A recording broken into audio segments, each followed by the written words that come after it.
ठीक है, इनू क्लिक करो पुत्त। कोई भी एक जना ना गगन नूं इन्नी क गल समझा दिओ, आ स्क्रीनशॉट उन्होंने भेज के पहला।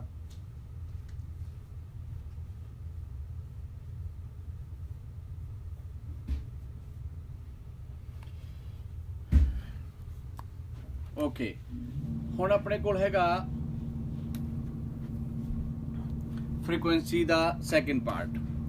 जे 0 हो जाए फ्रीकुएंसी मतलब स्टेडी करंट आ जे,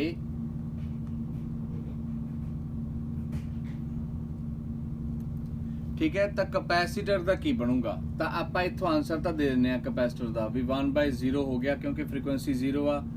सो आप कहने भी कैपेसिटिव रिएक्टेंस जी आ इनफाइनाइट होगी, ठीक है। But does it mean infinite का मतलब की आ? इनफिनिटी तो की तुसी सोचोगे भी सर्किट का की बनया होगा। तो जदों हुण ये सिचुएशन आउंदी है ना, ये कह लो भी यह किस तरह का बैरीयर बन जाता है कैपेसिटर, जेडे जिन्हों पहला आप करंट चाहिए गा।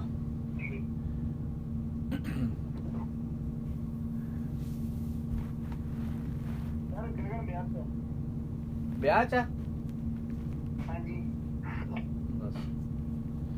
ब्याह शुरू हो गए, लॉकडाउन काहदा खुले, ब्याह शुरू हो गए ते नाल दी नाल ना सारियां संगतां उधर नूं जाणियां शुरू हो गई।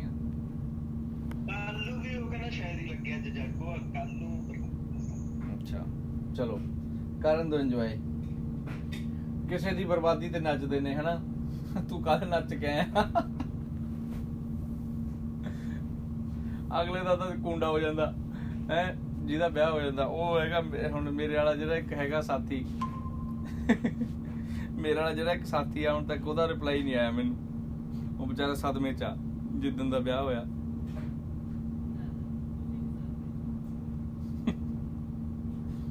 इधरों मेरी घर वाली कही जाती है, अच्छा तुसी भी सदमे चो।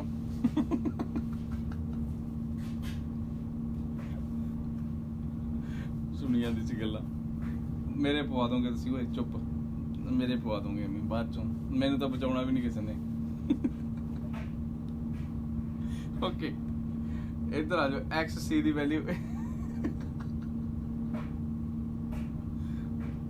हाँ सिद्धू नूं पुछ के देखो। सिद्धू साहब हाँ सिद्धू नूं पूरा एक्सपीरियंस आ। ओके तो मैं इधर आना हुण एक्स सी दी वैल्यू मैं दस रहा सीगा भी कैपेसिटर जिहड़ा गा वो एक ना मतलब एज ए बैरीयर बन जाता। मतलब की हैगा ਜਦੋਂ कैपेसिटर हुण दो तरह नाल काम करूगा। कैपेसिटर बारे हुण सुन लिओ गल चंगा।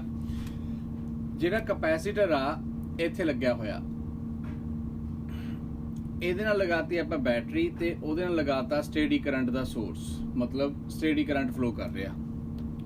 ਤਾਂ ਇਸ ਟਾਈਮ ਜਿਹੜਾ कैपेसिटर ਆ ਉਹ ਡਾਇਰੈਕਟ ਕਰੰਟ ਨੂੰ ਆਪਾਂ ਇਹ ਕਹਿ ਦਿੰਦੇ ਆ ਵੀ ਬਲੌਕ ਕਰੂਗਾ, ਠੀਕ ਹੈ। ਹੁਣ ਇੱਥੇ ਨਾ ਕਨਫਿਊਜ਼ਨ ਕੀ ਹੁੰਦੀ ਆ, ਅਸੀਂ ਇੱਥੇ ਆ ਕੇ ਕਹਿ ਦਿੰਦੇ ਆ ਜਦੋਂ ਆਪਾਂ 4th ਚੈਪਟਰ 'ਚ ਪਹੁੰਚਦੇ ਆ ਤਾਂ ਮੇਬੀ ਤੁਸੀਂ ਇਹ ਕੁਐਸਚਨ ਕੀਤਾ ਹੋਵੇ, ਤੁਸੀਂ ਉੱਥੇ ਜਦੋਂ ਪਹੁੰਚਦੇ ਹੋ ਇੱਥੇ ਆ ਕੇ ਤਾਂ ਆਪਾਂ ਇੱਕ ਕਲੀਅਰ ਕੱਟ ਗੱਲ ਕਹਿ ਦਿੰਦੇ ਆ ਇਹਨੂੰ ਦੇਖ ਕੇ ਵੀ ਕੈਪੈਸਿਟਰ ਜਿਹੜਾ ਗਾ ਬਲੌਕਸ ਡੀਸੀ। ਤਾਂ ਆਪਾਂ ਆਹ ਗੱਲ ਕਹਿ ਦਿੰਦੇ ਆ ਵੀ ਡਾਇਰੈਕਟ ਕਰੰਟ ਨੂੰ ਬਲੌਕ ਕਰ ਦਿੰਦਾ। ਮੇਬੀ ਤੁਸੀਂ ਇਹ ਪੜ੍ਹਿਆ ਹੋਵੇ। ਹੁਣ ਐਗਜ਼ਾਮੀਨਰ ਨੂੰ ਵੀ ਇਹ ਪਤਾ ਗਾ ਵੀ ਤੁਸੀਂ ਇਹ ਪੜ੍ਹਿਆ ਹੋਇਆ ਗਾ, ਉਹ ਤੁਹਾਨੂੰ ਲੈ ਕੇ ਚੱਲਦਾ ਗਾ ਤੁਹਾਡੇ ਫਸਟ ਚੈਪਟਰ ਤੇ। ਯਾਦ ਕਰੋ ਫਸਟ ਯੂਨਿਟ ਜਦੋਂ ਆਪਾਂ ਪੜ੍ਹਿਆ ਸੀ ਤਾਂ ਆਪਾਂ ਕੈਪੈਸਿਟਰ ਪੜ੍ਹਿਆ ਸੀਗਾ। ਕੈਪੈਸਿਟਰ ਦੇ ਨਾਲ ਹੁਣ ਤੁਸੀਂ ਦੇਖੋ ਆਪਾਂ ਨੇ ਬੈਟਰੀ ਵੀ ਲਗਾਈ ਸੀਗੀ। ਫਸਟ ਚੈਪਟਰ ਜਦੋਂ ਆਪਾਂ ਪੜ੍ਹਿਆ ਗਾ ਤਾਂ ਆਪਾਂ ਕੈਪੈਸਿਟਰ ਯੂਜ਼ ਕੀਤਾ। ਆਪਾਂ ਉਦੋਂ ਤਾਂ ਉਹਦੇ ਨਾਲ ਕੋਈ ਅਲਟਰਨੇਟਿੰਗ ਕਰੰਟ ਲਗਾਇਆ ਨਹੀਂ ਸੀਗਾ, ਆਪਾਂ ਸਾਰੇ ਦੇ ਸਾਰੇ ਉਹਦੇ ਨਾਲ ਬੈਟਰੀ ਕਨੈਕਟ ਕੀਤੀਆਂ ਹੋਈਆਂ ਸੀਗੀਆਂ। ਜੇ ਉਦੋਂ ਬੈਟਰੀ ਕਨੈਕਟ ਕੀਤੀ ਸੀ, ਹੁਣ ਸੋਚੋ ਜੇ ਕਰੰਟ ਹੀ ਨਹੀਂ ਜਾਂਦਾ ਉਹਦੇ ਅੰਦਰ ਤਾਂ ਉਹ ਕੰਮ ਕੀ ਆਉਂਦੇ ਸੀਗੇ। ਗੱਲ ਪਕੜ ਚਾਈ, ਦੁਬਾਰਾ ਦੱਸਦਾ। ਅਸੀਂ ਕਹਿੰਦੇ ਆ ਡਾਇਰੈਕਟ ਕਰੰਟ ਨੂੰ ਉਹ ਬਲੌਕ ਕਰ ਦਿੰਦਾ, ਰਾਈਟ, ਡੀਸੀ ਨੂੰ ਬਲੌਕ ਕਰ ਦਿੰਦਾ। ਓਕੇ, ਜੇ ਡਾਇਰੈਕਟ ਕਰੰਟ ਨੂੰ ਉਹ ਬਲੌਕ ਕਰ ਦਿੰਦਾ ਗਾ ਤਾਂ ਫਸਟ ਚੈਪਟਰ ਦੇ ਵਿੱਚ ਅਸੀਂ ਚਾਰਜ ਵੀ ਫਾਈਂਡ ਆਊਟ ਕਰਦੇ ਰਹੇ ਵੀ ਕਿਊ ਦੀ ਵੈਲਿਊ ਸੀ ਵੀ ਹੁੰਦੀ ਆ, ਠੀਕ ਹੈ। ਅਸੀਂ એનર્ਜੀ ਸਟੋਰ ਵੀ ਪੜ੍ਹਦੇ ਰਹੇ। ਚਾਰਜ ਉਹਦੇ ਕੋਲ ਕਿਵੇਂ ਚਲਿਆ ਗਿਆ ਜਦੋਂ ਉਹਨੂੰ ਬਲੌਕ ਹੀ ਕਰ ਦਿੰਦਾ, ਰਾਈਟ? ਹੈ ਨਾ ਕਨਫਿਊਜ਼ਨ? ਤਾਂ ਦੋਨਾਂ ਗੱਲਾਂ ਦੇ ਵਿੱਚ ਕਿਤੇ ਨਾ ਕਿਤੇ ਆਪਾਂ ਇਨਫੋਰਮੇਸ਼ਨ ਜਿਹੜੀ ਸੀਗੀ ਉਹ ਲੈਗ ਕਰਦੇ ਆ, ਛੱਡ ਦਿੰਦੇ ਆ। ਤਾਂ ਉਸੇ ਵਾਸਤੇ ਹੁਣ ਇਸ ਨੂੰ ਆਪਾਂ ਆਨਸਰ ਦਵਾਂਗੇ ਵੀ ਐਕਚੁਅਲੀ ਇਹ ਬਲੌਕਿੰਗ ਕਿਹੜੀ ਆ ਤੇ ਬਲੌਕ ਕਦੋਂ ਕਰਦਾਗਾ। ਜਦੋਂ ਆਪਾਂ ਡਾਇਰੈਕਟ ਕਰੰਟ ਫਲੋ ਕਰਾਉਣੇ ਆ ਤਾਂ ਸਭ ਤੋਂ ਪਹਿਲਾਂ ਕੀ ਹੁੰਦਾਗਾ, ਕਪੈਸੀਟਰ ਜਿਹੜਾ ਗਾ ਉਹਦੇ ਕੋਲ ਚਾਰਜ ਨਹੀਂ ਹੁੰਦਾ ਬਿਫੋਰ ਕਨੈਕਸ਼ਨ। ਤਾਂ ਉਹਨੂੰ ਜਦੋਂ ਤੁਸੀਂ ਬੈਟਰੀ ਨਾਲ ਕਨੈਕਟ ਕਰਦੇ ਹੋ ਤਾਂ ਕਰੰਟ ਪਹਿਲਾਂ 0 ਤੋਂ ਮੈਕਸਿਮਮ ਜਾਂਦਾ, ਕਿਉਂਕਿ ਜਦੋਂ ਕੀ ਔਨ ਕਰੋਗੇ ਟੈਪਿੰਗ ਕੀ, ਜਦੋਂ ਟੈਪਿੰਗ ਕੀ ਔਨ ਕਰਦੇ ਆ ਤਾਂ ਕਰੰਟ 0 ਤੋਂ ਮੈਕਸਿਮਮ ਜਾਂਦਾ। ਇਹਦਾ ਮਤਲਬ ਇਹ ਹੋ ਗਿਆ ਵੀ ਕਰੰਟ 0 ਤੋਂ ਜਦੋਂ ਮੈਕਸਿਮਮ ਜਾ ਰਿਹਾਗਾ ਤਾਂ ਉਹਦੇ ਵਿੱਚ ਚਾਰਜ ਐਂਟਰ ਕਰਨਾ ਸ਼ੁਰੂ ਕਰ ਦਿੰਦਾ। ਤਾਂ ਜੇ ਹੁਣ ਮੈਂ ਇਹਦੇ ਨਾਲ ਕਪੈਸਿਟਰ ਦੇ ਨਾਲ ਇੱਥੇ ਇੱਕ ਬਲਬ ਲਗਾ ਦਾਂ, ਲੈਟਸ ਸੇ, ਠੀਕ ਹੈ, ਇੱਕ ਬਲਬ ਲਗਾਤਾ ਆਪਾਂ, ਹੁਣ ਕੀ ਹੋਊਗਾ, ਇਹਨੇ ਪਹਿਲਾਂ ਖੁਦ ਚਾਰਜ ਹੋਣਾ। ਕਿਉਂ? ਕਿਉਂਕਿ ਇਹਨੂੰ ਲੋੜ ਆ ਚਾਰਜ ਦੀ। ਤਾਂ ਕਪੈਸਿਟਰ ਜਿਹੜਾ ਗਾ ਉਹ ਪਹਿਲਾਂ ਆਪਣੇ ਆਪ ਨੂੰ ਚਾਰਜ ਕਰਦਾਗਾ। ਜਦੋਂ ਆਪਣੇ ਆਪ ਨੂੰ ਫੁੱਲੀ ਚਾਰਜ ਕਰ ਲੈਂਦਾ, ਫੁੱਲੀ ਚਾਰਜ, ਠੀਕ ਹੈ, ਤਾਂ ਕਰੰਟ ਨੂੰ ਫੁੱਲੀ ਚਾਰਜ ਮਤਲਬ ਫੁੱਲੀ ਚਾਰਜ ਹੋਣ ਦੇ ਨਾਲ ਉਹ ਕੀ ਕਰਦਾਗਾ, ਜਿਹੜਾ ਕਰੰਟ ਹੁੰਦਾ ਉਹ ਸਾਰੇ ਦਾ ਸਾਰਾ ਚਾਰਜ ਆਪ ਲੈ ਲੈਂਦਾ।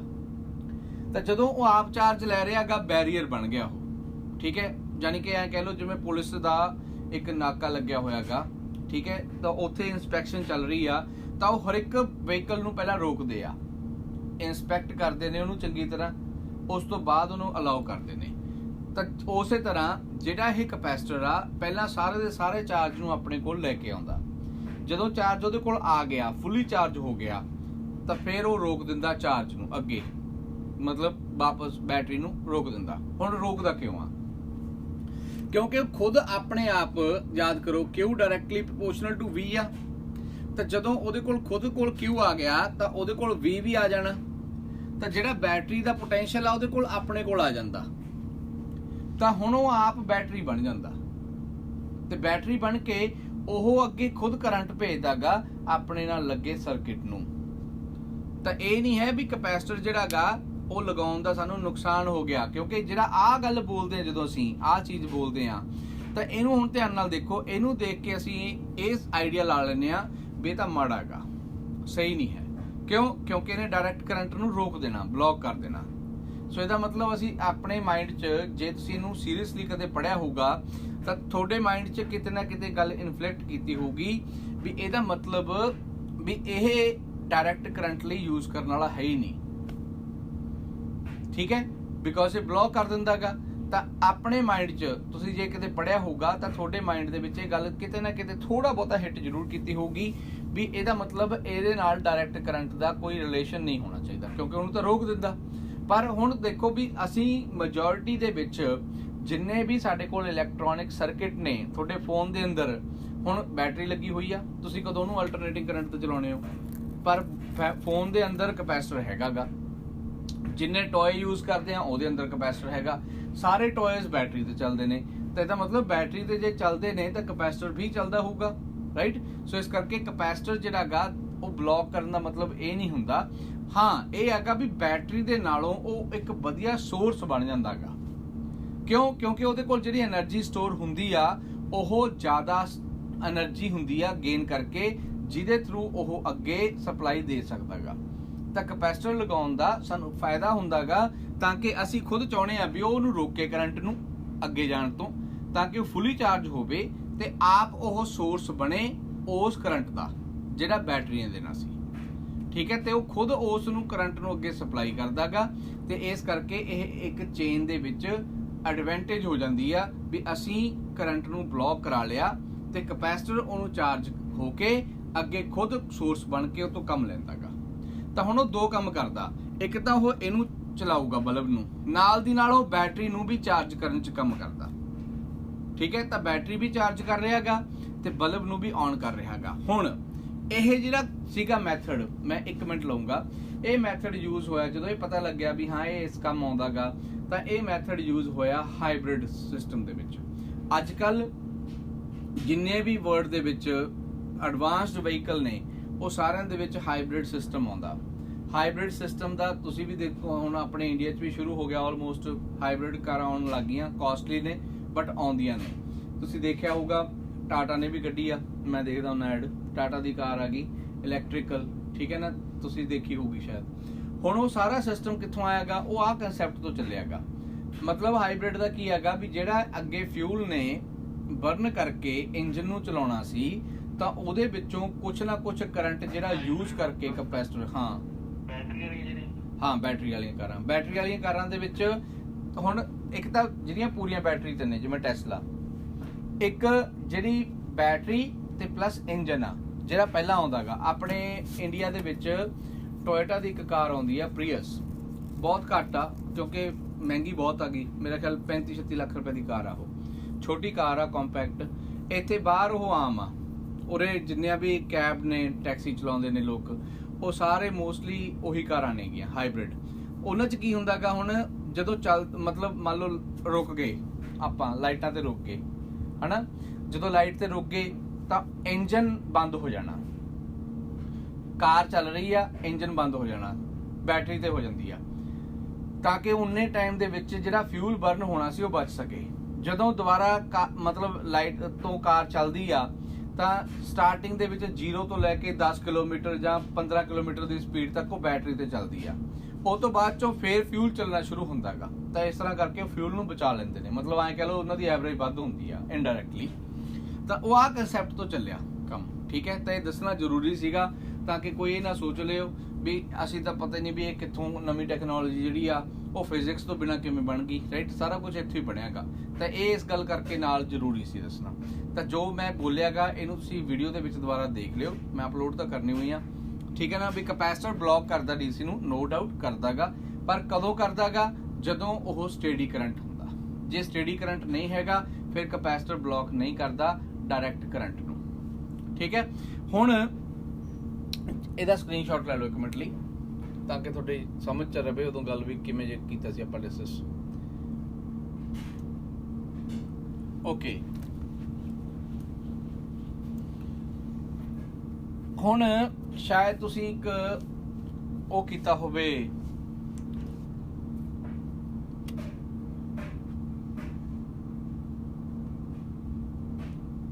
ਵਰਚੁਅਲ ਕਰੰਟ ਜਾਂ RMS ਵੈਲਿਊ, ਇਹਦੇ ਬਾਰੇ ਪੜਿਆ ਹੋਵੇ। ਵਰਚੁਅਲ ਇੱਕ ਮੀਨ ਵੈਲਿਊ ਹੁੰਦੀ ਆ, ਮੀਨ ਔਰ ਐਵਰੇਜ ਵੈਲਿਊ, ਰਾਈਟ। ਇੱਕ ਵਰਚੁਅਲ ਇਹਦੇ ਬਾਰੇ, ਠੀਕ ਹੈ ਨਾ। ਤਾਂ ਵਰਚੁਅਲ ਬਾਰੇ ਜਾਂ ਮੀਨ ਔਰ ਐਵਰੇਜ ਬਾਰੇ ਸ਼ਾਇਦ ਤੁਸੀਂ ਪੜਿਆ ਹੋਵੇ। ਮੈਂ ਹੁਣ ਇਹਦੇ ਬਾਰੇ ਡਿਸਕਸ ਕਰਨਾ ਤੁਹਾਡੇ ਨਾਲ, ਕਿਉਂਕਿ ਮੈਂ ਤੁਹਾਨੂੰ ਇੱਕ ਗੱਲ ਦੱਸ ਦਿੰਦਾ, ਇੱਥੇ ਤੁਹਾਨੂੰ ਡੈਰੀਵੇਸ਼ਨ ਨਹੀਂ ਆਊਗੀ ਵੀ ਵਰਚੁਅਲ ਦੀ ਡੈਰੀਵੇਸ਼ਨ ਕਰਕੇ ਦਿਖਾਓ ਜਾਂ ਮੀਨ ਔਰ ਐਵਰੇਜ ਵੈਲਿਊ ਦੀ ਡੈਰੀਵੇਸ਼ਨ ਕਰਕੇ ਦਿਖਾਓ। ਜੇ ਹੁੰਦੀ ਤਾਂ ਮੈਂ ਤੁਹਾਨੂੰ ਪਹਿਲਾਂ ਦੇ ਦਿੰਦਾ। ਵਰਚੁਅਲ ਵੈਲਿਊ ਨੂੰ ਜੇ ਲਿਖਣਾ ਹੁੰਦਾ ਤਾਂ ਆਪਾਂ ਇਹ ਲਿਖ ਦਿੰਦੇ ਆ E0/√2, ਠੀਕ ਹੈ। ਜੇ ਕਰੰਟ ਲਿਖਣਾ ਵਰਚੁਅਲ ਤਾਂ I0/√2, ਵਰਚੁਅਲ ਵੈਲਿਊ ਇਹ ਹੁੰਦੀ ਆ, ਠੀਕ ਹੈ। ਆ ਜਿਹੜੀਆਂ ਦੋ ਵੈਲਿਊਜ਼ ਲਿਖੀਆਂ ਨੇ ਮੈਂ, ਵਰਚੁਅਲ ਵੈਲਿਊਜ਼, ਇਹਨਾਂ ਨੂੰ ਸਮਝਣਾ ਜ਼ਿਆਦਾ ਜ਼ਰੂਰੀ ਆ, ਇਹਨਾਂ ਦੀ ਡੈਰੀਵੇਸ਼ਨ ਜ਼ਰੂਰੀ ਨਹੀਂ ਹੈਗੀ। ਵਰਚੁਅਲ ਵੈਲਿਊ ਕਿਹੜੀ ਆ? ਜਦੋਂ ਆਪਾਂ ਸਰਕਟ ਨੂੰ ਔਨ ਕਰਦੇ ਆ, ਮੰਨ ਲਓ ਤੁਸੀਂ ਘਰੇ ਆਪਾਂ ਕਿਤੇ ਕੋਈ ਵੀ ਚੀਜ਼ ਚਲਾ ਲਈ, ਠੀਕ ਹੈ। ਮੰਨ ਲਓ ਤੁਸੀਂ ਆਪਣੇ ਘਰੇ ਫੈਨ ਚਲਾ ਲਿਆ। ਜਦੋਂ ਫੈਨ ਚੱਲਿਆ, ਹੁਣ ਸਮਝੀ ਜਾਇਓ ਗੱਲ ਨੂੰ ਚੰਗੀ ਤਰ੍ਹਾਂ, ਫੈਨ ਚੱਲਿਆ ਤਾਂ ਆ ਤੁਹਾਡੇ ਇੱਥੇ ਆ ਹੈਗੀ ਆ ਉਹ ਸਵਿਚ, ਜਿੱਥੋਂ ਤੁਸੀਂ ਫੈਨ ਨੂੰ ਔਨ ਕੀਤਾ। ਸਵਿਚ ਦੇ ਅੰਦਰ ਤਾਰ ਆ ਗਈ ਤੇ ਉਹ ਤਾਰ ਆਏ ਸਰਕਟ 'ਚ ਜਾ ਕੇ ਇੱਥੇ ਤੁਹਾਡੇ ਮੰਨ ਲਓ ਰੂਫ ਆ ਜਿਹਦੇ ਨਾਲ ਇੱਥੇ ਫੈਨ ਲੱਗਿਆ ਹੋਇਆ, ਠੀਕ ਹੈ। ਫੈਨ ਇੱਥੇ ਆ, ਪਰ ਆਪਾਂ ਹੁਣ ਆ ਜਿਹੜੀ ਵਾਇਰਿੰਗ ਕੀਤੀ ਆ ਇਹ ਤੁਹਾਨੂੰ ਵੀ ਪਤਾ ਵੀ ਰੂਫ ਦੇ ਅੰਦਰ ਦੀ ਅੰਦਰ ਹੁੰਦੀ ਆ, ਇਹ ਬਾਹਰੋਂ ਨਹੀਂ ਹੁੰਦੀ, ਰਾਈਟ। ਅੱਜ ਕੱਲ ਕਿਸੇ ਦੇ ਵੀ ਬਾਹਰ ਨਹੀਂ ਹੁੰਦੀ, ਪੁਰਾਣਾ ਹੁੰਦਾ ਸੀ ਟਾਈਮ 'ਚ ਉਦੋਂ ਬਾਹਰ ਹੁੰਦੀਆਂ ਸੀ, ਪਰ ਹੁਣ ਅੰਦਰ ਹੀ ਆ ਸਾਰੀਆਂ। ਤਾਂ ਆਹ ਵਾਇਰਿੰਗ ਆ ਜਿਹੜੀ ਰੂਫ ਦੇ ਥਰੂ ਹੁੰਦੀ ਹੋਈ ਇਸ ਫੈਨ 'ਚ ਆ ਗਈ, ਠੀਕ ਹੈ। ਇੱਥੇ ਸਵਿਚ ਆ, ਆ ਤੁਹਾਡੇ ਰੂਮ ਦੀ ਸਵਿਚ ਆ, ਤੁਸੀਂ ਇਹਨੂੰ ਔਨ ਕਰੋਗੇ ਫੈਨ ਨਾਲ ਦੀ ਨਾਲ ਚੱਲ ਪੈਣਾ।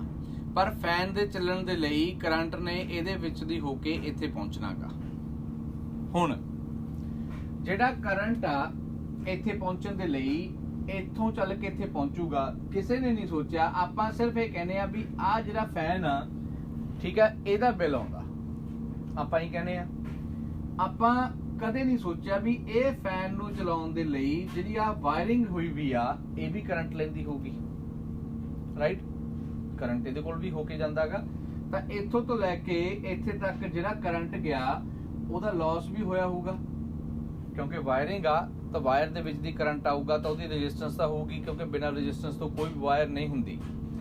ਤਾਂ ਇਟ ਮੀਨਸ ਜਿਹੜੀ ਆਹ ਵਾਇਰ ਆ, ਕੰਡਕਟਿੰਗ ਵਾਇਰ, ਇਹਦੀ ਜਿਹੜੀ ਆਪਣੀ ਰੈਜ਼ਿਸਟੈਂਸ ਕਰਕੇ ਲਾਸ ਹੋ ਜਾਂਦਾ, ਉਹ ਤੋਂ ਬਾਅਦ ਚੋਂ ਜਿਹੜਾ ਇੱਥੇ ਵੋਲਟੇਜ ਪਹੁੰਚਿਆ ਜਾਂ ਜਿਹੜਾ ਇੱਥੇ ਕਰੰਟ ਪਹੁੰਚਿਆ, ਉਹਨੂੰ ਅਸੀਂ ਵਰਚੁਅਲ ਕਹਿੰਦੇ ਆ।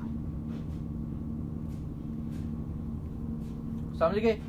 ਇੱਥੋਂ ਜਿਹੜਾ ਚੱਲਿਆ ਉਹ ਇਧਰੋਂ ਆਇਆ, ਸਪਲਾਈ ਜਿਹੜੀ ਉਧਰੋਂ ਆਈ ਉਹ ਹੈਗੀ ਆ E0 ਮੈਕਸਿਮਮ, ਪਰ ਜਿਹੜੀ ਇੱਥੇ ਪਹੁੰਚੀ ਉਹ ਹੈਗੀ ਆ EB। ਆ ਫਰਕ ਆ। ਜਿਹੜੀ ਇਧਰੋਂ ਸਪਲਾਈ ਚੱਲੀ E0, ਜਿਹੜੀ ਇਹਦੇ ਕੋਲ ਪਹੁੰਚੀ ਜਾਂ ਇਹਨੇ ਯੂਜ਼ ਕੀਤੀ ਉਹ ਹੈਗੀ ਆ EB। ਬਿੱਲ ਇਹਦਾ ਮੰਨਿਆ ਜਾਂਦਾ, ਠੀਕ ਹੈ ਨਾ? ਕਿਉਂ? ਕਿਉਂਕਿ ਪਾਵਰ ਕੰਜ਼ੰਪਸ਼ਨ ਇਹਦੀ ਮੰਨੀ ਜਾਂਦੀ ਆ। ਜਿਹੜੀ ਪਾਵਰ ਕੰਜ਼ਿਊਮ ਹੋਈ ਆ ਉਹ ਇਹਦੀ ਹੋਈ ਆ। ਜਿੰਨੀ ਪਾਵਰ ਯੂਜ਼ ਹੋਈ ਆ, ਡਿਸੀਪੇਟ ਹੋਈ ਆ, ਲਾਸ ਹੋਈ ਆ, ਠੀਕ ਹੈ, ਉਹ ਤੋਂ ਬਾਅਦ ਜਿਹੜੀ ਬਚ ਗਈ। ਦੇਖੋ ਦੋ ਤਰ੍ਹਾਂ ਨਾਲ ਬੋਲਿਆ ਜਾਂਦਾ ਵਰਡ, ਸਮਝੋ ਗੱਲ ਨੂੰ। ਇੱਕ ਮੈਂ ਕਹਾ ਪਾਵਰ ਡਿਸੀਪੇਸ਼ਨ,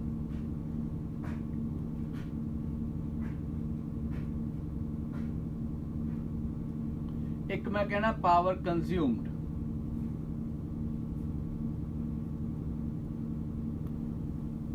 ਤੁਸੀਂ ਦੋਨਾਂ 'ਚ ਫਰਕ ਸੋਚ ਕੇ ਦੇਖੋ ਕੀ ਹੋ ਸਕਦਾ ਹੈ। ਪਾਵਰ ਡਿਸੀਪੇਸ਼ਨ ਤੇ ਪਾਵਰ ਕੰਜ਼ਿਊਮਡ, ਜਾਂ એનર્ਜੀ ਡਿਸੀਪੇਸ਼ਨ ਤੇ એનર્ਜੀ ਕੰਜ਼ਿਊਮਡ।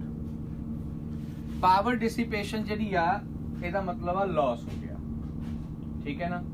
ਪਾਵਰ ਕੰਜ਼ਿਊਮਡ ਜਿਹੜੀ ਆ, ਇਹ ਲਾਸ ਨਹੀਂ ਹੋਈ, ਜਿਹੜੀ ਯੂਜ਼ ਕੀਤੀ ਗਈ ਆ, ਠੀਕ ਹੈ ਨਾ? ਤੇ ਜਿਹੜੀ ਕੰਜ਼ਿਊਮਡ ਪਾਵਰ ਆ, ਅਸੀਂ ਕਹਿੰਦੇ ਆ ਉਹਦਾ ਬਿੱਲ ਆਉਂਦਾ। ਆਈ ਮੰਨ ਕੇ ਚੱਲਦੇ ਆਪਾਂ।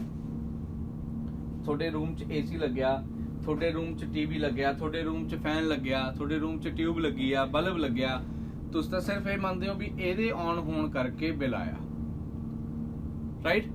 ਤਾਂ ਤੁਸੀਂ ਜਿਹੜੀ ਕੰਜ਼ੰਪਸ਼ਨ ਆ ਉਹਨੂੰ ਕਾਊਂਟ ਕਰਦੇ ਹੋ, ਡਿਸੀਪੇਸ਼ਨ ਨੂੰ ਤੁਸੀਂ ਕਾਊਂਟ ਹੀ ਨਹੀਂ ਕਰਦੇ। ਸਮਝੇ ਮੇਰੀ ਗੱਲ? ਡਿਸੀਪੇਸ਼ਨ ਕਿੱਥੇ ਹੋਈ ਆ? ਡਿਸੀਪੇਸ਼ਨ ਹੋਈ ਆ ਇੱਥੋਂ ਤੋਂ ਲੈ ਕੇ ਇੱਥੇ ਤੱਕ ਪਹੁੰਚਣ ਦੇ ਵਿੱਚ, ਠੀਕ ਹੈ ਨਾ? ਡਿਸੀਪੇਸ਼ਨ ਇੱਥੇ ਹੋਈ ਆ, ਆਹ ਪਾਰਟ ਦੇ ਵਿੱਚ ਡਿਸੀਪੇਸ਼ਨ ਹੋਈ ਆ, ਠੀਕ ਹੈ ਨਾ? ਤਾਂ ਕਿਉਂ? ਕਿਉਂਕਿ ਭੇਜੀ ਅਸੀਂ E0 ਸੀ, ਪਰ ਮਿਲੀ ਕਿੰਨੀ ਆ? EB। ਹੁਣ ਤੁਸੀਂ ਦੇਖੋ ਭੇਜੀ ਕਿੰਨੀ ਆ। ਹੁਣ ਜੇ ਮੈਂ ਤੁਹਾਨੂੰ ਕਹਾਂ ਵੀ ਆਪਣੇ ਘਰਾਂ ਦੇ ਵਿੱਚ 220 ਵੋਲਟ ਆਉਂਦੀ ਆ, ਤਾਂ 220 ਵੋਲਟ ਜਿਹੜੀ ਆ ਉਹ ਆ ਵੈਲਿਊ ਆ ਜਿਹੜੀ ਅਸੀਂ ਕੰਜ਼ਿਊਮ ਕਰ ਲੈਂਦੇ ਆ, ਠੀਕ ਹੈ? ਪਰ ਪਹੁੰਚਦੀ ਭੇਜਦੇ ਕਿੰਨੇ ਨੇ? ਉਹ ਭੇਜਦੇ ਨੇ, ਦੇਖੋ ਇੱਥੋਂ E0,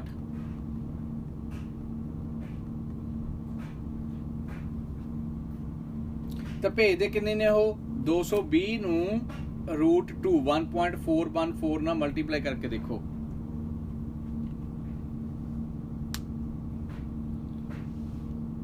ਠੀਕ ਹੈ ਨਾ? ਤਾਂ ਜਦੋਂ ਤੁਸੀਂ ਰੂਟ ਨੂੰ ਇਹਦੇ ਨਾਲ ਮਲਟੀਪਲਾਈ ਕਰੋਗੇ, √2 ਨੂੰ ਤੁਸੀਂ 220 ਨਾਲ ਮਲਟੀਪਲਾਈ ਕਰੋਗੇ, ਤਾਂ ਮੇਰੇ ਅਕੋਰਡਿੰਗ ਅਪਰੋਕਸੀਮੇਟਲੀ 311 312 ਆਏ ਆਊਗਾ। ਸੋ ਜਿਹੜੀ ਸਪਲਾਈ ਭੇਜੀ ਜਾਂਦੀ ਆ 311 ਦੀ, ਪਰ ਮਿਲਦੀ ਕਿੰਨੀ ਆ? 220। ਤਾਂ ਇਹਦਾ ਮਤਲਬ ਇਹ ਕੈਲਕੂਲੇਸ਼ਨ ਆਲਰੇਡੀ ਹੋਈ ਵੀ ਹੁੰਦੀ ਆ। ਤਾਂ ਜਦੋਂ ਅਸੀਂ ਕਨੈਕਸ਼ਨ ਲੈਨੇ ਆ, ਜਦੋਂ ਸਾਡੇ ਘਰਾਂ 'ਚ ਟਰਾਂਸਫਾਰਮਰ ਤੋਂ ਕਨੈਕਸ਼ਨ ਆਉਂਦਾਗਾ, ਟਰਾਂਸਫਾਰਮਰ ਤੇ ਜਿਹੜੇ ਲੱਗੇ ਹੋਏ ਲੋਕ ਨੇ, ਜਿਹੜੇ ਇਲੈਕਟ੍ਰਿਸਿਟੀ ਹਾਈਡਰੋ 'ਚ ਕਹਿ ਲਓ ਜਾਂ ਆਪਾਂ ਕਹਿ ਲਓ ਬਿਜਲੀ ਬੋਰਡ 'ਚ ਲੱਗੇ ਲੋਕ ਨੇ, ਉਹਨਾਂ ਨੂੰ ਪਤਾ ਹੁੰਦਾ ਜਦੋਂ ਪਹਿਲਾਂ ਬਿਲਡਿੰਗ ਬਣਦੀ ਆ ਤੇ ਜਿਹੜੇ ਏਰੀਏ 'ਚ ਬਣਦੀ ਆ, ਇਸੇ ਕਰਕੇ ਆਪਾਂ ਕਨੈਕਸ਼ਨ ਲੈਣ ਜਾਂਦੇ ਆ। ਜੇ ਆਪਾਂ ਕਨੈਕਸ਼ਨ ਲੈਣ ਨਹੀਂ ਜਾਂਦੇ ਤਾਂ ਆਪਾਂ ਕਹਿੰਦੇ ਆ ਵੀ ਅਸੀਂ, ਚਲੋ ਮੰਨ ਲਓ ਵੀ ਮੈਂ ਘਰ ਬਣਾ ਲਿਆ, ਮੈਂ ਕਨੈਕਸ਼ਨ ਨਹੀਂ ਲੈਣ ਗਿਆ, ਮੈਂ ਕਿਤੋਂ ਬਾਹਰੋਂ ਤਾਰ ਲੈ ਕੇ ਆ ਗਿਆ, ਤਾਰ ਨੂੰ ਉਹਨੂੰ ਜੋੜ ਵੀ ਲਈ, ਠੀਕ ਹੈ, ਲੈਟਸ ਸੇ ਆਪਾਂ ਐਂ ਕਰ ਵੀ ਲਿਆ, ਤਾਂ ਹੁਣ ਇਹ ਆਪਾਂ ਕਹਿ ਦਿੰਦੇ ਆ ਆਪਾਂ ਇਲੀਗਲ ਹੋ ਗਈ। ਹੁਣ ਇਹਦੇ ਪਿੱਛੇ ਕਾਨੂੰਨ ਕਿਉਂ ਬਣਾਇਆ? ਕਾਨੂੰਨ ਇਸ ਕਰਕੇ ਬਣਾਇਆ ਗਿਆ ਕਿਉਂਕਿ ਉਹਨਾਂ ਨੇ ਕੈਲਕੂਲੇਟ ਕਰਕੇ ਦਿੱਤੀ ਹੋਈ ਵੋਲਟੇਜ ਆ, ਉਹਨਾਂ ਨੇ ਦੇਖਿਆ ਹੋਇਆ ਵੀ 5 ਘਰ ਨੇ ਇਸ ਸਟਰੀਟ ਦੇ ਵਿੱਚ, 5 ਘਰਾਂ ਨੂੰ ਇੰਨੀ ਕੰਜ਼ੰਪਸ਼ਨ ਆ ਤੇ ਇਸ ਵੇ ਨਾਲ ਆਪਾਂ ਇੰਨੀ ਇਲੈਕਟ੍ਰਿਸਿਟੀ ਇਹਨਾਂ ਨੂੰ ਦੇਣੀ ਆ। ਹੁਣ 6ਵਾਂ ਘਰ ਵੀ ਉੱਥੇ ਬਣ ਗਿਆ, ਪਰ 6ਵੇਂ ਘਰ ਦੇ ਕੋਲ ਜਿਹੜੀ ਉਹਦੀ ਰਜਿਸਟ੍ਰੇਸ਼ਨ ਆ ਉਹ ਉਹਨਾਂ ਕੋਲ ਹੈ ਨਹੀਂ, ਤਾਂ ਉਹਨਾਂ ਨੇ ਤਾਂ 5 ਦੀ ਸਪਲਾਈ ਭੇਜੀ ਜਾਣੀ ਆ ਉੱਥੇ, ਪਰ ਯੂਜ਼ ਕਿੰਨੇ ਕਰ ਰਹੇ ਨੇ? 6। ਠੀਕ ਹੈ ਨਾ? ਤਾਂ ਜਿਹੜਾ ਟਰਾਂਸਫਾਰਮਰ ਆ ਉਹਦੇ ਤੋਂ ਕੰਮ ਤੁਸੀਂ ਸਪਲਾਈ ਦੇ ਰਹੇ ਹੋ ਉਹਨੂੰ 5 ਦੀ, ਲੈ ਰਹੇ ਹੋ 6 ਦੀ, ਤਾਂ ਉਹਦੇ ਤੇ ਲੋਡ ਪਊਗਾ ਹੀ, ਤਾਂ ਇਸ ਕਰਕੇ ਉਹ ਟ੍ਰਿਪ ਕਰ ਜਾਂਦੇ ਨੇ, ਇਸ ਕਰਕੇ ਉਹ ਬਰਨ ਹੋ ਜਾਂਦੇ ਨੇ ਵਗੈਰਾ ਵਗੈਰਾ ਜਿਹੜਾ ਚੱਲਦਾਗਾ। ਠੀਕ ਹੈ ਨਾ? ਤਾਂ ਇਹ ਆਮ ਦੇਖਣ ਨੂੰ ਮਿਲਦਾ ਆਪਣੇ ਉੱਥੇ। ਹੁਣ ਤੁਸੀਂ ਸੋਚੋ ਵੀ ਜੇ ਟ੍ਰਿਪਿੰਗ ਕਰਦੀ ਹੈ ਲਾਈਟ, ਆਪਾਂ ਕਹਿ ਦਿੰਦੇ ਆ ਗਰਮੀਆਂ ਦੇ ਵਿੱਚ ਹਰ ਇੱਕ ਘਰ ਦੇ ਵਿੱਚ ਏਸੀ ਲੱਗਿਆ ਹੋਇਆ, ਸੋਚ ਇੱਕ ਛੋਟੀ ਜੀ ਗੱਲ ਤੁਹਾਨੂੰ ਦੱਸਦਾ ਮੈਂ, ਰਿਸਪੌਂਸਿਬਿਲਿਟੀ ਕਿੱਥੇ ਲੈਕ ਕਰਦੀ ਆ।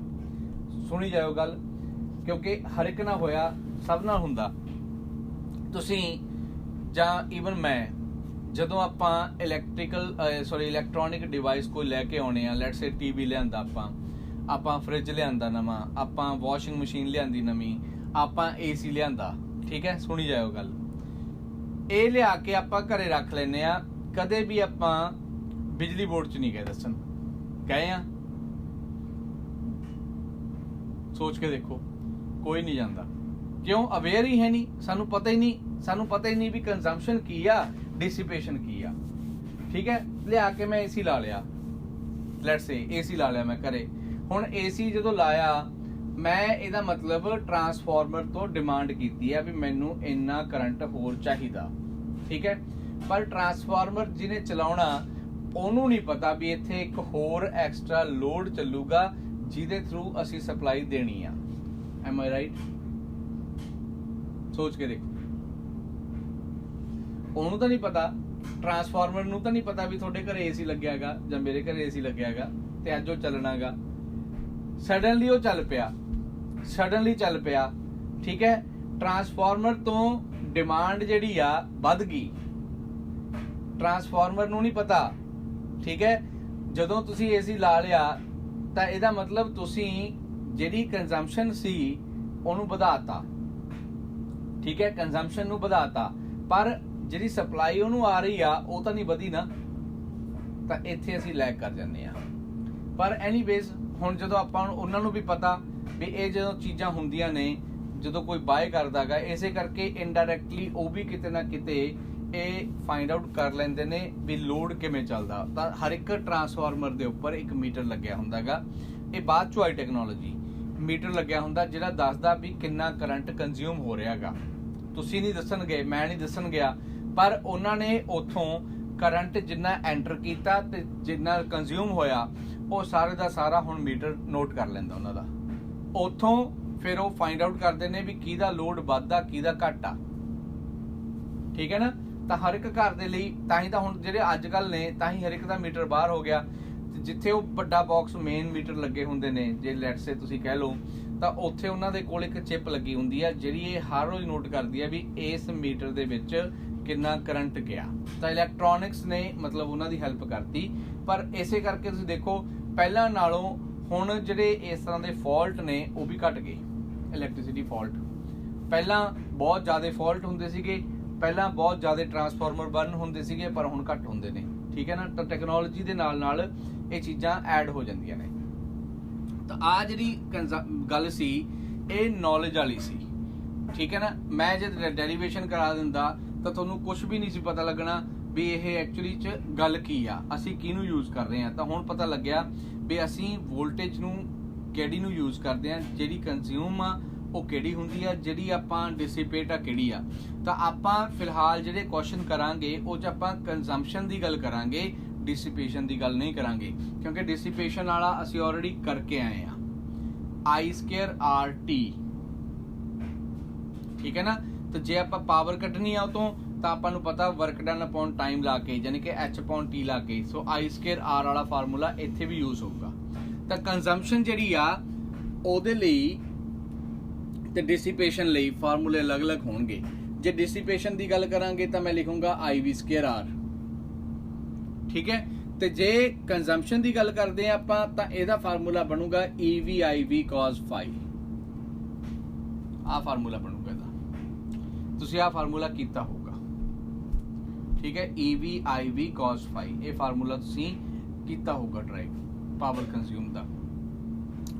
ਕਰਿਓ ਕਲਿੱਕ ਇਹਨੂੰ, ਕੀਤਾ ਨਹੀਂਗਾ, ਚਲੋ ਮੈਂ ਕਰਾਉਂਗਾ, ਕੋਈ ਗੱਲ ਨਹੀਂ ਬੇਟੇ, ਕਰਿਓ ਕਲਿੱਕ ਇਹਨੂੰ, ਫਿਰ ਮੈਂ ਤੁਹਾਨੂੰ ਕਰਾਉਣਾ ਡੈਰੀਵੇਸ਼ਨ।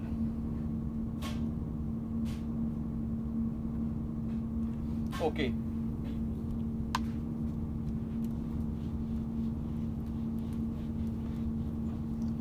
ਲਓ ਪਹਿਲਾਂ ਹੁਣ 1 ਮਿੰਟ ਲਈ ਆਪਾਂ ਨਾ ਇਧਰੋਂ ਜਿਹੜਾ ਆਪਾਂ ਚੱਲ ਰਿਹਾ ਕੰਮ ਆ ਇਹਨੂੰ ਆਪਾਂ ਯੂਜ਼ ਕਰ ਲਈਏ।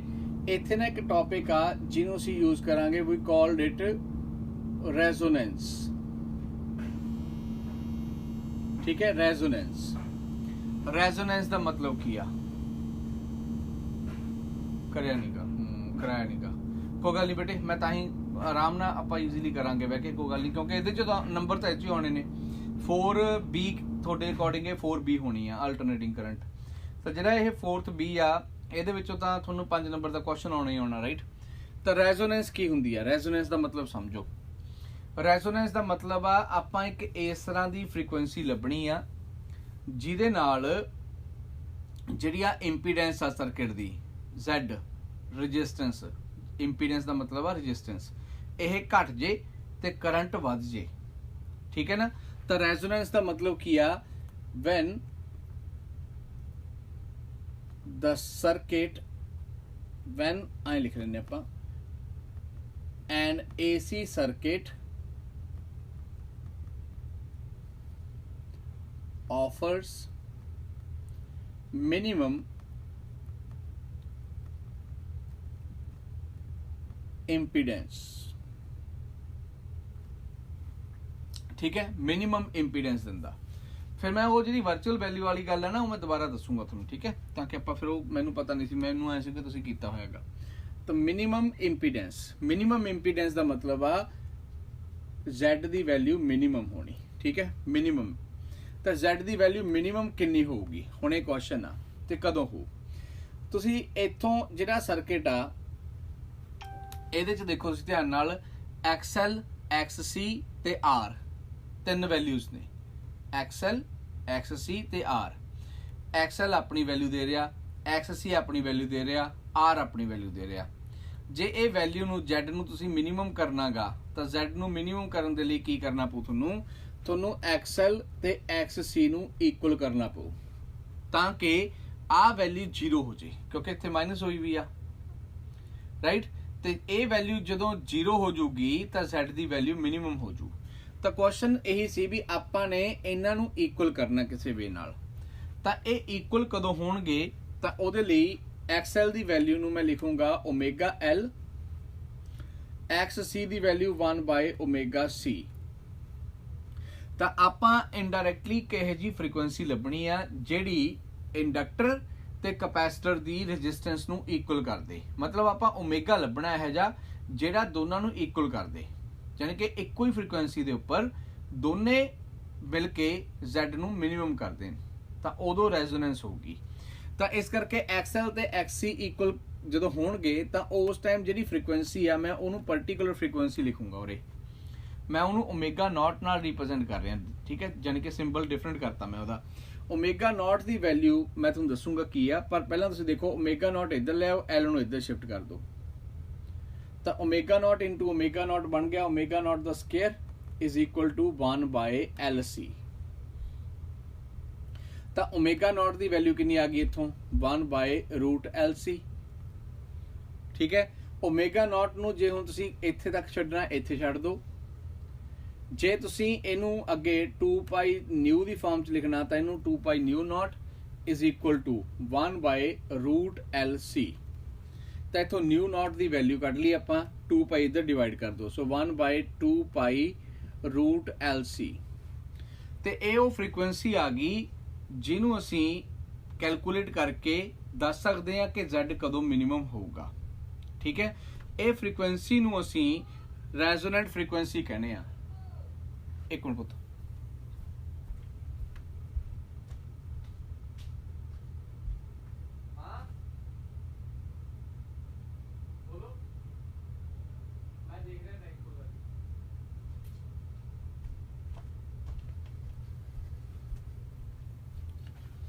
ਤਾਂ ਇਹ ਫ੍ਰੀਕੁਐਂਸੀ ਨੂੰ ਅਸੀਂ ਰੈਜ਼ੋਨੈਂਟ ਫ੍ਰੀਕੁਐਂਸੀ ਕਹਿੰਦੇ ਆ। ਤਾਂ ਮੈਂ ਹੁਣ ਇੱਥੇ ਲਿਖ ਰਿਹਾਗਾ ਆ ਵੈਲਿਊ ਤੇ ਕਾ ਵੈਲਿਊ, ਇਹਨਾਂ ਨੂੰ ਅਸੀਂ ਰੈਜ਼ੋਨੈਂਟ ਫ੍ਰੀਕੁਐਂਸੀ ਕਹਿ ਦਿੰਦੇ ਆ। ਰੈਜ਼ੋਨੈਂਟ ਫ੍ਰੀਕੁਐਂਸੀ, ਠੀਕ ਹੈ। ਤਾਂ ਰੈਜ਼ੋਨੈਂਟ ਫ੍ਰੀਕੁਐਂਸੀ ਕਿਹੜੀ ਆ? The frequency at which XL and XC are equal, ਮਤਲਬ inductive reactance and capacitive reactance are equal. ਉਹ ਫ੍ਰੀਕੁਐਂਸੀ ਨੂੰ ਅਸੀਂ ਰੈਜ਼ੋਨੈਂਟ ਫ੍ਰੀਕੁਐਂਸੀ ਕਹਿ ਦਿੰਦੇ ਆ। ਰੈਜ਼ੋਨੈਂਟ ਫ੍ਰੀਕੁਐਂਸੀ ਜਦੋਂ ਹੋਊਗੀ ਤਾਂ ਦੇਖੋ Z ਦੀ ਵੈਲਿਊ ਕਿੰਨੀ ਆ ਗਈ, ਤਾਂ ਦੇਖੋ Z ਦੀ ਵੈਲਿਊ ਕਿੰਨੀ ਬਣ ਜੂਗੀ? Minimum value. ਤਾਂ ਦੇਖੋ XL ਤੇ XC ਤਾਂ 0 ਹੋ ਜਾਣਗੇ ਮਾਈਨਸ ਹੋ ਕੇ, ਰਾਈਟ। ਤਾਂ ਜਦੋਂ XL ਤੇ XC 0 ਹੋ ਗਏ ਤਾਂ Z ਦੀ ਵੈਲਿਊ ਕਿਹਦੇ ਇਕੁਅਲ ਆ ਗਈ? ਅੰਡਰ ਆਫ R ਸਕੁਅਰ, ਕਿਉਂਕਿ ਕੱਲਾ R ਸਕੁਅਰ ਰਹਿ ਜੂਗਾ। ਤਾਂ ਅੰਡਰ ਹਟਾ ਦਾਂਗੇ ਤਾਂ ਇਕੁਅਲ ਟੂ R ਆ ਗਿਆ।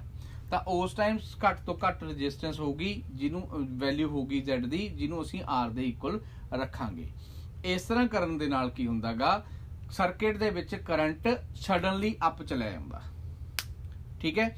ਹੁਣ ਇਹਦੀ ਮੈਂ ਇੱਕ ਛੋਟੀ ਜਿਹੀ ਯੂਜ਼ ਦੇ ਕੇ ਆਪਾਂ ਇਸ ਲੈਕਚਰ ਨੂੰ ਐਕਸਟੈਂਡ ਕਰਾਂਗੇ ਕੱਲ ਨੂੰ। ਤੇ ਮੈਂ ਇੱਕ ਹੋਰ ਤੁਹਾਨੂੰ ਦੱਸਣਾ ਸੀਗਾ, ਕੱਲ ਨੂੰ ਆਪਾਂ ਟਾਈਮ ਤੁਸੀਂ ਮੇਰੇ ਨਾਲ WhatsApp ਤੇ ਡਿਸਕਸ ਕਰ ਲਿਓ।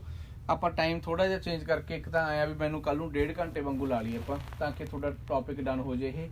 ਤੇ ਫਿਰ ਮੈਂ ਸੰਡੇ ਟੈਸਟ ਲੈਣਾ ਤੁਹਾਡਾ, ਠੀਕ ਹੈ। ਕੱਲ ਸੈਟਰਡੇ ਹੈ ਨਾ, ਤਾਂ ਹੋ ਸਕੇ ਜੇ ਤੁਹਾਡੇ ਕੋਲ ਈਵਨਿੰਗ ਟਾਈਮ ਹੈਗਾ ਮੈਨੂੰ ਦੱਸ ਦਿਓ, ਤਾਂ ਕਿ ਫਿਰ ਮੈਂ ਤੁਹਾਨੂੰ ਕਰਾ ਦਾਂ ਈਵਨਿੰਗ, ਠੀਕ ਹੈ। ਜੇ ਤੁਹਾਡੇ ਕੋਲ ਆਪਾਂ WhatsApp ਤੇ ਡਿਸਕਸ ਕਰ ਲਾਂਗੇ ਗਰੁੱਪ 'ਚ, ਠੀਕ ਹੈ। ਪਰ ਇਹਦੇ ਲਈ ਮੈਂ ਛੋਟੀ ਜਿਹੀ ਗੱਲ ਦੱਸਣੀ ਸੀ ਵੀ ਜਿਹੜੀ ਇਹ ਪੜ੍ਹਿਆ ਆਪਾਂ ਰੈਜ਼ੋਨੈਂਸ, ਇਹ ਤੁਸੀਂ ਕਿੱਥੇ ਦੇਖਿਆ ਹੋਊਗਾ? ਆਪਾਂ ਮਾਲ 'ਚ ਜਾਂਦੇ ਆ, ਉੱਥੇ ਜਦੋਂ ਅਸੀਂ ਐਂਟਰ ਕਰਨਾ ਹੁੰਦਾ ਤਾਂ ਸਭ ਤੋਂ ਪਹਿਲਾਂ ਸਿਕਿਉਰਿਟੀ 'ਚ ਲੰਘਦੇ ਆਪਾਂ। ਤੇ ਸਿਕਿਉਰਿਟੀ ਵਾਲੇ ਕੀ ਕਰਦੇ ਨੇ? They use metal detector, right. Metal detector ਦਾ ਕੰਮ ਕੀ ਆ? ਮੈਟਲ ਨੂੰ ਡਿਟੈਕਟ ਕਰਨਾ। ਜਦੋਂ ਉਹਨਾਂ ਨੂੰ ਪਤਾ ਲੱਗਦਾ ਵੀ ਮੈਟਲ ਆ ਤਾਂ ਉਹ ਬੀਪ ਕਰਨਾ ਸ਼ੁਰੂ ਕਰ ਦਿੰਦਾ, ਜਾਂ ਉਹ ਜਿਹੜਾ ਡਿਟੈਕਟਰ ਆ ਵਾਈਬ੍ਰੇਟ ਕਰਨਾ ਸ਼ੁਰੂ ਕਰ ਦਿੰਦਾ। ਹੁਣ ਕੁਐਸਚਨ ਇਹ ਆ ਵੀ ਮੈਟਲ ਦੇ ਪਤਾ ਲੱਗਣ ਨਾਲ ਉਹ ਬੀਪ ਕਿਵੇਂ ਕਰਦਾ, ਰਾਈਟ। ਕਦੇ ਤਾਂ ਮਨ ਚ ਆਇਆ ਹੋਊਗਾ ਤੁਹਾਡੇ, ਸੋਚਿਆ ਤਾਂ ਹੋਊਗਾ ਵੀ ਹਾਂ ਉਹ ਮੈਟਲ ਦਾ ਉਹਨਾਂ ਨੂੰ ਕਿਵੇਂ ਪਤਾ ਲੱਗ ਜਾਂਦਾ, ਮਸ਼ੀਨ ਨੂੰ ਕਿਵੇਂ ਪਤਾ ਲੱਗ ਜਾਂਦਾ? ਉਹ ਆਹ ਫਾਰਮੂਲੇ ਦੇ ਥਰੂ ਪਤਾ ਲੱਗਦਾ, ਠੀਕ ਹੈ। ਹੁਣ ਕਿਵੇਂ? ਜਿੰਨੇ ਵੀ ਤਰ੍ਹਾਂ ਦੇ ਮੈਟਲ ਨੇ ਉਹਨਾਂ ਸਾਰਿਆਂ ਤੋਂ, ਜਦੋਂ ਐਕਚੁਅਲੀ ਮੈਟਲ ਡਿਟੈਕਟਰ ਦਾ ਕੀ ਹੁੰਦਾਗਾ, ਮੈਟਲ ਡਿਟੈਕਟਰ ਵੇਵ ਛੱਡ ਰਿਹਾ ਹੁੰਦਾ, ਠੀਕ ਹੈ। ਉਹਦੇ ਕੋਲ ਇੱਕ ਫ੍ਰੀਕੁਐਂਸੀ ਰੇਂਜ ਹੁੰਦੀ ਆ, ਜਾਨੀ ਕਿ ਮੈਂ ਐਗਜ਼ਾਮਪਲ ਨਾਲ ਕਹਿ ਦਿੰਦਾ ਵੀ ਉਹੀ ਵੈਸੀ ਐਗਜ਼ਾਮਪਲ 50 ਤੋਂ 100 ਹਰਟਸ, ਜਾਨੀ ਕਿ 50 ਤੋਂ 100 ਦੇ ਵਿੱਚ ਉਹ ਫ੍ਰੀਕੁਐਂਸੀ ਛੱਡ ਰਿਹਾਗਾ, ਠੀਕ ਹੈ, ਵੇਵ ਛੱਡ ਰਿਹਾਗਾ। ਤੇ ਜਿਹੜੀ ਫ੍ਰੀਕੁਐਂਸੀ ਦੀ ਰੇਂਜ ਉਹਨਾਂ ਨੇ ਬਣਾਈ ਆ, ਉਹ ਇਸ ਤਰ੍ਹਾਂ ਬਣਾਈ ਹੋਈ ਆ ਵੀ ਜਿੰਨੇ ਵੀ ਤਰ੍ਹਾਂ ਦੇ ਮੈਟਲ ਨੇ, ਠੀਕ ਹੈ, ਜਦੋਂ ਉਹਨਾਂ ਨਾਲ ਕੋਈ ਵੇਵ ਹਿੱਟ ਕਰੂਗੀ ਤਾਂ ਜਿਹੜੀ ਫ੍ਰੀਕੁਐਂਸੀ ਮੈਟਲ ਕ੍ਰੀਏਟ ਕਰਦੇ ਨੇ ਉਹੀ ਫ੍ਰੀਕੁਐਂਸੀ ਉਹਨਾਂ ਦੇ ਕੋਲ ਸਟੋਰ ਹੁੰਦੀ ਆ। ਇਨਡਾਇਰੈਕਟਲੀ ਜਿੰਨੇ ਵੀ ਤਰ੍ਹਾਂ ਦੇ ਮੈਟਲ ਨੇ ਉਹਨਾਂ ਸਾਰਿਆਂ ਦੀ ਫ੍ਰੀਕੁਐਂਸੀ ਉਸ ਮੈਟਲ ਡਿਟੈਕਟਰ 'ਚ ਸਟੋਰ ਹੁੰਦੀ ਆ। Got it? ਹੁਣ ਜਦੋਂ ਮੈਟਲ ਡਿਟੈਕਟਰ 'ਚੋਂ ਸਟੋਰ ਆ ਅਮਾਉਂਟ, ਇਧਰੋਂ ਫ੍ਰੀਕੁਐਂਸੀ ਮੈਟਲ ਡਿਟੈਕਟਰ ਤੋਂ ਜਾ ਰਹੀ ਆ। So let's say metal detector ਤੋਂ ਫ੍ਰੀਕੁਐਂਸੀ ਜਿਹੜੀ ਗਈ ਆ ਉਹ ਹੈਗੀ ਆ 55 ਹਰਟਸ। ਮੈਂ ਸਿਰਫ ਐਗਜ਼ਾਮਪਲ ਲੈ ਰਿਹਾ। ਹੁਣ ਮੈਟਲ ਦੇ ਕੋਲ ਗਈ ਤੇ ਮੈਟਲ ਨਾਲ ਹਿੱਟ ਹੋਈ, ਮੈਟਲ ਨੇ ਵੀ ਉਨੀ ਹੀ ਫ੍ਰੀਕੁਐਂਸੀ ਕ੍ਰੀਏਟ ਕੀਤੀ, ਠੀਕ ਹੈ। ਤਾਂ 50 ਹਰਟਸ ਇਧਰੋਂ ਗਈ, 55 ਹਰਟਸ ਹੀ 55 ਹਰਟਸ ਮੈਟਲ ਨੇ ਕ੍ਰੀਏਟ ਕਰਤੀ, ਦੋਨੋਂ ਫ੍ਰੀਕੁਐਂਸੀ ਮੈਚ ਕਰ ਗਈਆਂ। So that means circuit resonance ਹੋ ਗਿਆ। ਤਾਂ ਸਰਕਿਟ ਰੈਜ਼ੋਨੈਂਸ ਹੋਣ ਦੇ ਨਾਲ ਕੀ ਆ, ਇੰਪੀਡੈਂਸ ਮਿਨੀਮਮ ਹੋ ਗਈ। ਤਾਂ ਇੰਪੀਡੈਂਸ ਮਿਨੀਮਮ ਹੋਣ ਦਾ ਮਤਲਬ ਆ ਵੀ ਰੈਜ਼ਿਸਟੈਂਸ ਲੋ ਹੋਊਗੀ। ਜਦੋਂ ਰੈਜ਼ਿਸਟੈਂਸ ਲੋ ਹੋਈ ਆ ਤਾਂ ਕਰੰਟ ਹਾਈ ਹੋ ਜਾਊਗਾ। ਤਾਂ ਜਦੋਂ ਕਰੰਟ ਨੂੰ ਆਪਾਂ ਹਾਈ ਕਰਦੇ ਆ ਤਾਂ ਅੰਦਰ ਉਹਦੇ ਇੱਕ ਜਿਹੜਾ ਬੀਪ ਕਰਨ ਵਾਲਾ ਅਲਾਰਮ ਹੁੰਦਾ ਉਹ ਫਿਕਸ ਕੀਤਾ ਹੁੰਦਾ ਵੀ ਜਦੋਂ ਕਰੰਟ ਇੰਨੇ ਤੇ ਪਹੁੰਚ ਗਿਆ ਤਾਂ ਉਹਨੇ ਔਨ ਹੋ ਜਾਣਾ, ਠੀਕ ਹੈ, ਅਦਰਵਾਈਜ਼ ਉਹ ਔਨ ਨਹੀਂ ਹੁੰਦਾ। ਤਾਂ ਲੈਟਸ ਸੇ ਉਹ 2 ਐਂਪੀਅਰ ਤੱਕ ਔਨ ਨਹੀਂ ਹੁੰਦਾ, ਫਿਕਸ ਕੀਤਾ ਹੋਇਆ। पर जो करंट 2.1 एम्पीयर हो गया तो उन्हें ऑन हो जाना। ठीक है, तो करंट पहला ऑन क्यों नहीं कर रहा सी उन्होंने, क्योंकि करंट ऑफर कर रहा सीगा Z। ठीक है, Z करके पहला वाली जी वैल्यू सी यानी कि Z सीगी ते Z दे करके करंट 2 तो घट रहा सी। ठीक है, पर जदों फ्रीक्वेंसी मैच कर गई, रेजोनेंस हो गई, तो करंट जिहड़ा गा 2 तो बढ़ गया क्योंकि Z मिनिमम हो गया। ठीक है, Z मिनिमम हो गया तो इस करके करंट 2 तो बढ़ गया। पहला करंट 2 तो बढ़ नहीं रहा सी, इस करके सर्किट नहीं ऑन हो रहा सीगा। जदों 2 एम्पीयर तो बढ़ गया करंट 2.1 हो गया तो सर्किट ऑन हो गया, तो उन्हें बीप करना शुरू कर देना, इन्ना काम। ठीक है ना, तो सर्किट रेजोनेंट हो जाता, इस करके इंपीडेंस मिनिमम हो जाती है तो करंट 2.1 एम्पीयर तो बढ़ जाता गा। ठीक है, 2 एम्पीयर तो जिवें मान लो फिक्स किया हुआ उन्होंने 2 एम्पीयर, तो वो उस टाइम लिए बीप करूगा। तो जे मैटल डिटेक्टर दे कोल फ्रीक्वेंसी इस तरह आउंदी है जिहड़ी रेजोनेंट नहीं बनती, तो करंट 2 एम्पीयर तो घट रहिंदा गा ते ओह किसी भी वे नाल ऑन नहीं हुंदा। ठीक है ना, तो ऐ छोटे जी काम आ छोटे जे कंसैप्ट ने देख लो कितना ज़्यादा फायदा करता। तो यही असी अगे यूज़ करते हैं। हुण जिहड़े अजकल घरां दे बाहर लाइटां लगियां हुंदियां ने, भी जे कोई बंदा कोल दी लंघण लगदा गा तो ਉਹਦੇ ਲਈ ਉਹ लाइट ऑन हो जाती है, बंदा लंघ गया तो लाइट ऑफ हो जाती है। तो जिन्ने भी ऑटोमैटिक सेंसर ने वो सारे इसे फार्मूले ते काम करते हैं। थोड़े फोन के अंदर स्क्रीन ते ਜਿਹੜਾ ਉੱਪਰਲੇ ਪਾਸੇ ਲੱਗਿਆ कैमरा गा ਉਹਦੇ ਨਾਲ ਇੱਕ सेंसर ਲੱਗਿਆ ਹੁੰਦਾ, ਉਹ ਹੈ नहीं ਜਿਹਦੇ ਤੁਸੀਂ ਐਂ ਜੈਸਚਰ ਜੇ ਬਣਾ ਲੈਂਦੇ ਹੋ ਵੀ ਐਂ ਕਰਕੇ ਵੀ ਉਹ ਕੈਪਚਰ ਕਰ ਲੈਂਦਾ ਵੀਡੀਓ, ਫੋਟੋ ਕਰ ਲੈਂਦਾ ਕੈਪਚਰ। ਠੀਕ है ना, तो जब स्क्रीन के उपर ਐਂ ਆਪਾਂ ਹੱਥ फेर दीए ऑन हो जाती है, ऑफ हो जाती है, ये सारा कुछ ये थ्रू चलता। तुसीं देखो कितना सिंपल काम आ। इहनूं क्लिक कर लो तो कल आपां हुण लैक्चर नूं अगे कंटिन्यू करांगे। मैनूं आया भी वो नाल जुड़ जाण कल नूं, चलो आपां फिर 1.5 घंटे चला लांगे जिहड़ा होऊगा।